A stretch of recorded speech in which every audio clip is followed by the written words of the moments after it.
ओम नमः शिवाय। शिव पुराण 18 पुराणों में से एक है, जिसमें भगवान शिव की लीलाओं, कथाओं और इनकी पूजा विधि सहित शिवलिंग की उत्पत्ति और शिव भक्ति से संबंधित कथाएं हैं। शिव पुराण का पाठ आप कभी भी शुभ मुहूर्त में शुरू कर सकते हैं, लेकिन सावन के महीने में शिव पुराण को पढ़ना और सुनना बहुत ही पुण्यदायी होता है।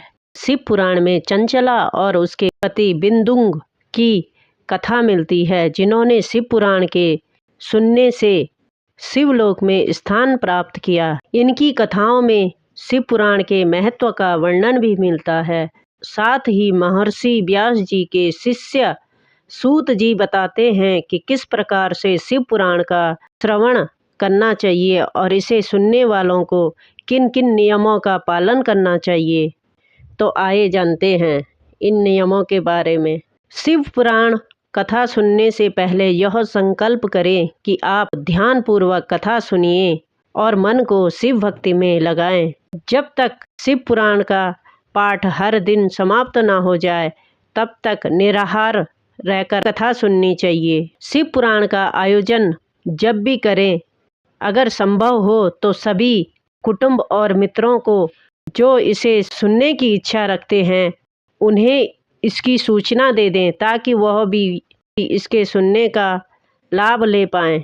शिव पुराण सुनने और पाठ का संकल्प लेने वालों को जब तक पूरा पाठ समाप्त ना हो जाए, एक समय ही भोजन करना चाहिए। साथ ही भोजन भी स्वास्थ्यिक होना चाहिए।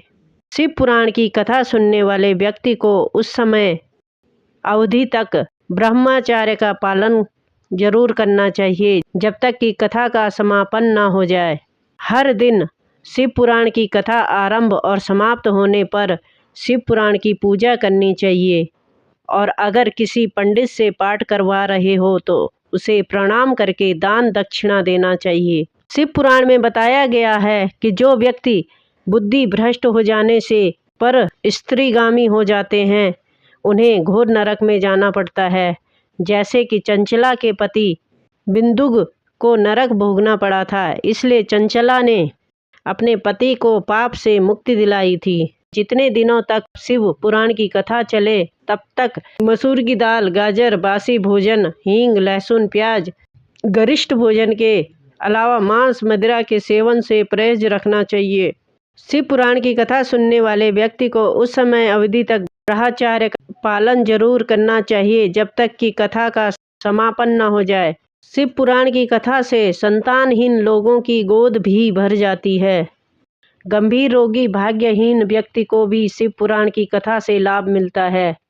इसलिए भक्ति भाव और मन में श्रद्धा रखकर विश्वास के साथ शिव पुराण की कथा का श्रवण करना चाहिए। मन में अविश्वास होने पर फल की प्राप्ति नहीं होती। श्री सूत जी ने बताया कि शिव पुराण सभी सिद्धांतों से संपन्न भक्ति को बढ़ाने वाला, शिवजी को संतुष्ट करने वाला और अमृत के समान एक दिव्य शास्त्र है। सबसे पहले शिवजी ने ही इसका प्रवचन स्वयं किया था। गुरु वेद व्यास ने सनत कुमार मुनि का उपदेश सुनकर इस पुराण की रचना की थी। कलयुग में यह पुराण लोगों के हितों को पूर्ण करने वाला शास्त्र है। ओम नमः शिवाय।